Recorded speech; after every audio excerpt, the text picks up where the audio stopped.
Okay, I'm going to talk to you about Elsevier's text and data mining policy, which some of you may have seen we formally announced in January of this year.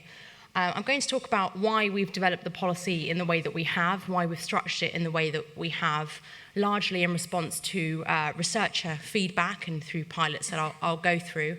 I'm also going to talk about some of the criticisms of our policy that some of you may have seen, most notably in the LIBA open letter to Elsevier asking us to withdraw our policy. I'll tackle some of those criticisms and again explain why our policy is structured in the way that it is. And I'll also place that within the context of the UK copyright exception and the ongoing debates at European level about copyright reform. So first of all, just to give you a sense of our experience with text and data mining, I wasn't at Elsevier in 2006, but colleagues tell me that this was the time when we started to get through ad hoc requests from researchers about text and data mining. And one of my colleagues was telling me he recalls a conversation where somebody had made contact and said that they wanted to text and data mine. And nobody within the company really knew much about text and data mining or how to respond to the request. But gradually we started to work with that researcher and a few others who came forward to look at this new area of research activity, which to my mind and from the researchers that I've spoken to still remains niche. We began to develop our API to service text mining requests, and in 2012 refined our platforms and came up with what we thought looked like a good policy. We trialled that in 2013 with around 30 academic customers, again to test feedback and to test our systems, and that led to the culmination of the formal announcement of our policy in January of this year. So what does our policy look like? Well, we announced that for researchers at academic institutions, they can text mine, subscribe to content that they have access to by virtue of their institutional subscription. They can do that for non-commercial research purposes. It's open to faculty, researchers and staff at the institution, and all that we ask is that's done via the Science Direct API that we've set up specifically to service text mining requests. Of course, it includes both subscription content and open access content that's available to mine. The open access content will, the text mining for that will be determined by the user license that the author has selected, but by and large, in the majority of cases, that will allow for non-commercial text and data mining at a minimum. We have some criteria for reuse conditions, which I'll go into in more detail shortly, but you'll see here that I've put up 3 things that we just ask when researchers display outputs. One is that snippets of original content are up to 200 characters of original text, that there's a DOI link to the original content in much the same way as regular citation practices work, and that there's a proprietary notice on there, which again I'll address shortly. So what does researchers actually have to do if they want to text mine? Well, in line with our policy, we have said that we will automatically insert the enabling clauses for text and data mining into institutional subscription agreements upon renewal or earlier if the library lets us know that their researchers want to text mine. And once those are on, the researcher goes on to our developers portal. You'll see here there's a little button at the bottom to register for a new text mining project. They'll click on that to register. They'll fill out a little project title description just to align that with the API key that they're going to get hold of. We've got a click-through agreement, which again I'll talk about shortly. And once they've ticked that box and registered their project, that brings them up to have their bespoke API key. And that's the API key that they'll use to either do a search through the Science Direct API for certain terms for content to come up that they might want to text mine, or they'll know specific DOIs for articles and they'll put those in and the API key will talk to the server and get hold of the information that they want. One of the things that we're asked about our policy is why we have an API. Why don't we just allow researchers or anybody else to crawl the Science Direct platform? And the key reason for that is we have 11 million pieces of content on Science Direct. We're operating a very large website with a lot of usage, and we want to make sure that researchers who are accessing the site to read content have exactly the same user experience as those who are text mining. And when inevitably you have a situation where people are bulk downloading from a server, probably simultaneously, that's going to affect the stability of the server. So what we do is ask that an API is accessed to service those requests.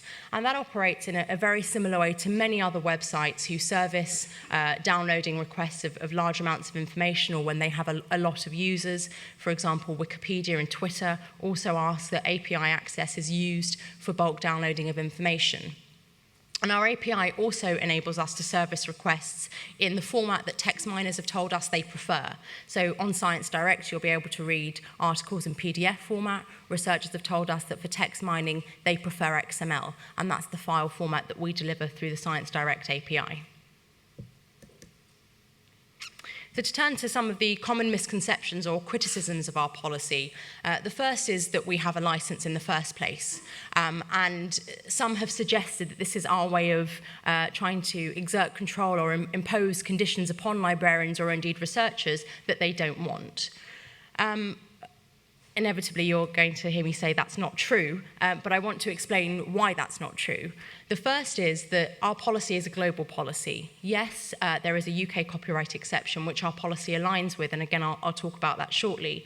But one of the things that, when I've spoken to researchers, that they've said they find most difficult about text mining is knowing whether they have the rights to do text mining or not. So we've taken the decision to have a license, a global license, so that researchers anywhere in the world can have confidence that they can text mine.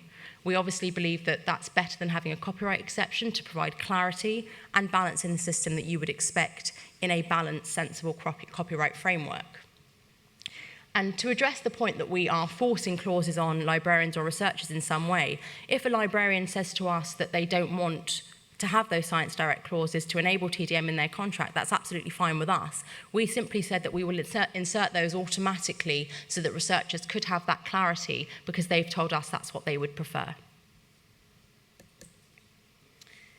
The second is the fact that we ask researchers to sign a click-through agreement when they register for their API key, which you may recall when I showed some of those screen grabs from the process.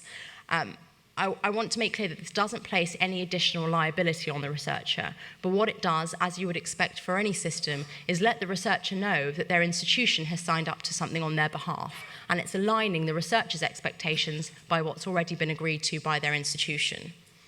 It also allows us to provide additional guidelines to researchers, in particular on the reuse of original content, and that's included in the click-through agreement as well, although the institution will similarly be aware of that. And that click-through process is also the way in which we generate the API key. And I explained that the API key is needed for the researchers to get hold of the content that they want, and also so that we can offer them one-to-one support. To give you an example, a researcher emailed me last week to say that she wanted to do something with the Science Direct API for text mining that she couldn't do under our current framework, under the policy that we had in place, but could she have special dispensation to do something for non-commercial research purposes? We obviously said that was absolutely fine, and I got in contact with our technical team for them to action that. And all they needed was the API key, because it's unique and individual to each researcher. So if things do come up like that, or if researchers are having problems, we can use the API key as a way of identifying them and helping them. The third criticism of our policy is that we don't allow the text mining of images, and I confess that that used to be the case, so I understand why people still have that opinion, but it's not the case anymore.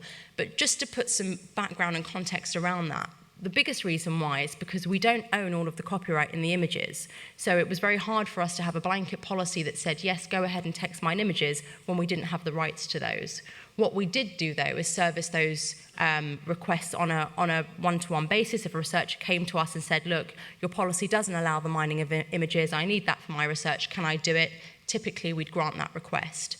But in response to quite a lot of feedback on this particular element of our policy, we've adjusted our policy now. We do allow the text mining of images, but how we get around the fact that we don't own the copyright in a lot of that content is to signpost to researchers and say, look, if you want to display those images as outputs as part of your research, you have to make sure that you have permission from the copyright owner in order to do that. Fourthly, the notion that we claim copyright over text and data mining outputs. We used to ask that when a researcher was displaying text and data mining outputs, inevitably they're going to use some original content in that. And we try to strike a balance between recognizing that researchers have their own research and want to put that out there under whatever terms they wish to do so, which they're fully entitled to do, but at the same time that some of that original content was in there and we needed to give a further signal to the market that it was only to be used for non-commercial research purposes. So we asked for a CC BY NCND license to be placed on the research output. And again, as a result of feedback of researchers telling us that they felt that this was an affront in some way or us trying to claim copyright over their work, which was, as I say, totally inadvertent and not the intention, we've adapted our guidelines slightly in terms of reuse. So what we say now is that, well, three things. If a researcher wants to display a text and data mining output, we ask that they display original content up to 200 characters. And for those who are proficient in text and data mining speak, we don't include text entity matches in that 200 character limit. So that gives researchers a little bit more freedom if they are text entity matching lots of data or long strings of words, that they can actually show more original content than if we included text entity matches within that limit. We also asked for a DOI link, as I said, back to the original content, again, as regular citation practices for reusability and transparency reasons, and we obviously maintain those DOIs as you would expect. And to get around the imposition of a license, which some told us they didn't appreciate, we've instead adopted a proprietary notice that you'll see here says some rights reserved, to make clear that we're not trying to claim ownership over things that are not ours. And again, that signpost that the work permits non-commercial use, distribution and reproduction in any form, provided the original author and source are credited. And from the researchers that I've spoken to, they're comfortable with that language, and that seems to have gone down quite well. Finally, one of the misconceptions is that our policy is rigid and that what we've said is that's it, and we're not prepared to address anything that researchers say or any additional queries that they have that are outside the scope of our policy. Well, hopefully I've just given previously one example where a researcher did come to us and say that they wanted to do something that wasn't in our policy, and could we look at that?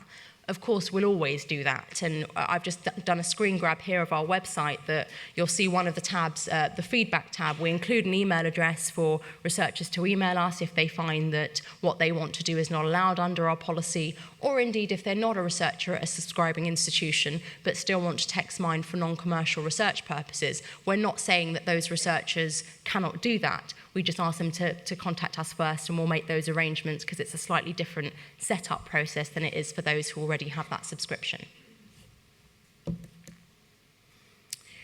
And just to re-emphasize the point about researcher engagement and feedback, just a little plug for Elsevier Connect, which is our public-facing website. We recently did a Q&A with a text miner who used our text and data mining API to develop the Neuro-Electro project. So if anybody wants to find out more about that, please go on to Elsevier Connect and have a look. Finally, I just wanted to address some of the ongoing copyright debates and explain how our policy fits into that. Many, if not all of you, will obviously be aware that the UK introduced a copyright exception for text and data mining earlier this year.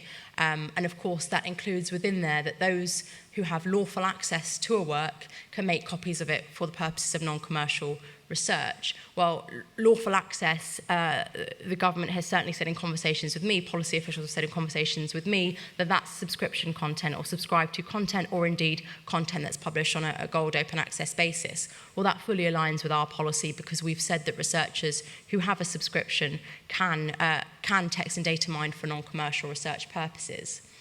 And as regards us using our API, you'll also note that the UK exception says that publishers are able to impose reasonable measures to maintain the stability and security of their networks. And that's simply what our API is all about. So we believe, and we've had no indications to the contrary, that our policy fully aligns with the UK copyright exception.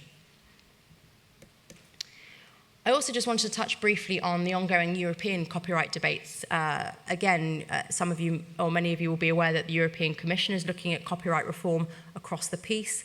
Text and data mining remains one of the hottest topics there. We had a series of stakeholder dialogues back in 2012 now, I think it was, one of which focused on text and data mining.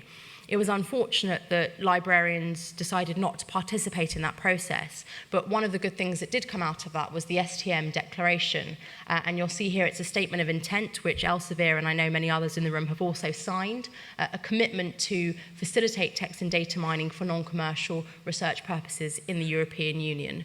Obviously, our policy aligns with that, and it's not only for the European Union, our policy is global too. And finally, I know many of you were in the room yesterday to hear Rachel's presentation on Crossref, but I just wanted to quickly say that Elsevier is a signatory of Crossref. We're in the process of integrating our metadata. The Crossref went live in May for its text and data mining functionality, and really addresses many of the things that we alone as a publisher cannot do, and indeed wouldn't address if we did have a UK copyright exception, as we do, or any other copyright exception. Researchers still want to, they've said to me anyway, text mine across different publishers. They want to do that in a standard file format, not have to have one-to-one licensing with each individual publisher.